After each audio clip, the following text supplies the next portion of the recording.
যখন তৃণমূলের কোনো বিধায়ক খারাপ কথা বলেছেন, বিতর্কিত কথা বলেছেন, সঙ্গে সঙ্গে মাননীয় মুখ্যমন্ত্রী, দলনেত্রী এবং নেতারা হস্তক্ষেপ করে প্রকাশ্যে বলা হয়েছে উনি ঠিক কথা বলেননি, ওনাকে ফোন করে বলা হয়েছে এই জিনিস বলা যায় না।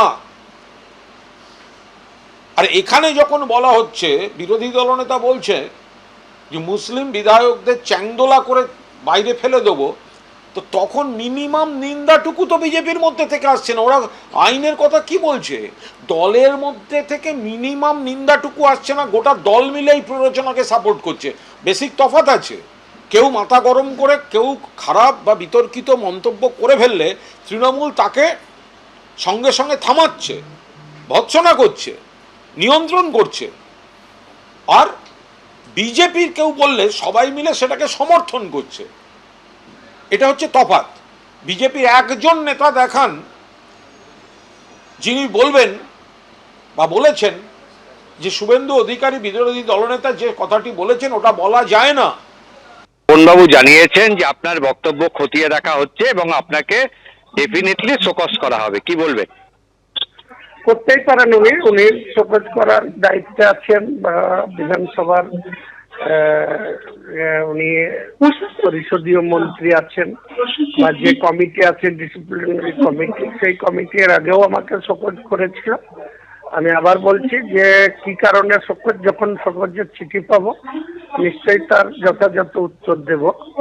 এবং আমি এটুকু আবার রিপিট করছি যে দল পরে, আগে আমার জাতিসত্তা, আমার জাতিকে কেউ আক্রমণ করবে আর আমি দলের যদি নির্দেশ দেয় যে চুপচাপ সেটা সহ্য করতে হবে, সেটা সহ্য করার পাত্র আমি নই। ভরতপুরের তৃণমূল বিধায়ক হুমায়ুন কবিরকে শোকজ করল বিধানসভায় তৃণমূলের পরিষদীয় দলের চেয়ারম্যান। আপনারা জানেন যে গত কয়েকদিন ধরে থেকে যে ধরনের বাক্য তিনি, যে ধরনের শব্দবন্ধ তিনি ব্যবহার করেছেন, বিতর্কিত শব্দবন্ধ, শুভেন্দু অধিকারী চ্যাংদোলা মন্তব্যের পর কখনো হুমায়ুন কবির তিনি বলেছেন ঠুসো দেবার কথা, কখনো জাতিসত্তা, একের পর এক বিতর্কিত মন্তব্যের জেরেই তাকে শোকজ করা হয়েছে। আমাদের প্রতিনিধি আশাফুল হোসেন এই মুহূর্তে টেলিফোনে আমাদের সঙ্গে রয়েছেন। আশাফুল, ভরতপুরের তৃণমূল বিধায়ক হুমায়ুন কবিরকে শোকজ করা হলো এবং 24 ঘন্টার মধ্যে তার কাছ থেকে জবাবও তলব করা হয়েছে, ঠিক কি জানতে পারছো? দেখো, শুভেন্দু অধিকারী যে বিতর্কিত মন্তব্য করেছিলেন তার পরিপ্রেক্ষিতে খোদ মুখ্যমন্ত্রী গতকাল তিনি বিধানসভায় এসেছেন, বিষয়টা নিয়ে বিধানসভায় অধিবেশন কক্ষে সেটা নিয়ে আলোচনা হয়েছে, ব্যাখ্যা দিয়েছেন এবং এই ধরনের যে মন্তব্য করা সেটাকে যে কোনো মতে বরদাস্ত করা হবে না সেই সমস্ত মুখ্যমন্ত্রী তিনি বলেছেন এবং সংখ্যালঘু সম্প্রদায়কে আশ্বস্ত করেছেন তিনি। তারপরেও হুমায়ুন কবির, ভরতপুরের তৃণমূল বিধায়ক, তিনি একের পর এক যেভাবে বিতর্ক উস্কে দিচ্ছেন তাতে তৃণমূল শীর্ষ নেতৃত্ব খুবই ক্ষুব্ধ এবং তৃণমূল শীর্ষ নেতৃত্বের নির্দেশে আজকে বিধানসভার পরিষদীয় যে শৃঙ্খলা রক্ষা কমিটি আজ রয়েছে তার চেয়ারম্যান শোভনদেব চট্টোপাধ্যায় তিনি এই ভরতপুরের তৃণমূল বিধায়ক হুমায়ুন কবিরকে তিনি শোকজ করেছেন এবং তাকে 24 ঘন্টার মধ্যে জবাব দেওয়ার জন্য, শোকজের জবাব দেওয়ার জন্য নির্দেশ দেওয়া হয়েছে।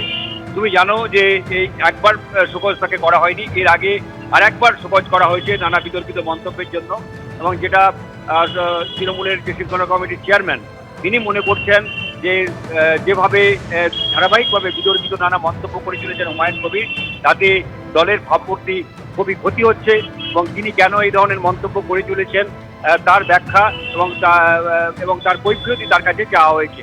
ফলে এবং সেই সঙ্গে তৃণমূলের যে বেশ কিছুদিন আগে তৃণমূলের যে কার্যনির্বাহী কমিটির যে বৈঠক হয়েছিল সেই বৈঠকে স্পষ্টভাবে বলে দেওয়া হয়েছিল যে যারা আগামী দিনে কোনো রকম বিতর্কিত মন্তব্য করবেন, শোকজ খাবেন, পরপর 3 বার যদি তাদের শোকজ করা হয় এবং তাদের জবাব যদি সন্তোষজনক না হয় সেক্ষেত্রে সরাসরি সাসপেন্ড করা যেতে পারে তাকে। এইভাবেই কড়া নির্দেশিকা মমতা বন্দ্যোপাধ্যায় জারি করেছিলেন। এখন দেখার যে আজকে তাকে যে শোকজের নোটিশ দেওয়া হচ্ছে তার পরিপ্রেক্ষিতে হুমায়ুন কবির কি বক্তব্য রাখেন এবং তাতে যদি দল সন্তুষ্ট না হয় এবং আগামী দিনে তিনি যদি এই ধরনের কাজকর্ম করেন এবং তাতে যদি আবার তাকে শোকজ করা হয় সেক্ষেত্রে কিন্তু তার বিরুদ্ধে করা শাস্তিমূলক ব্যবস্থার একটা সম্ভাবনা থেকে যাচ্ছে, এমনটাই মনে করা হচ্ছে। ধন্যবাদ আশাফুল। গত কয়েক মাসে একের পর এক বিতর্কিত মন্তব্য করেছেন হুমায়ুন কবির, আর এবার আরও এক বিতর্কিত মন্তব্যের জেরে তাকে শোকজ করলেন তৃণমূলের পরিষদীয় দলের চেয়ারম্যান। ঠুসে দেওয়া থেকে জাতিসত্তা, একের পর এক বিতর্কিত মন্তব্যের জেরে তাকে শোকজ করা হয়েছে। আর এবার তাকে যে শোকজ করা হয়েছে তার জবাব 24 ঘন্টার মধ্যে তলব করা হয়েছে তৃণমূলের পরিষদীয় দলের চেয়ারম্যানের তরফে।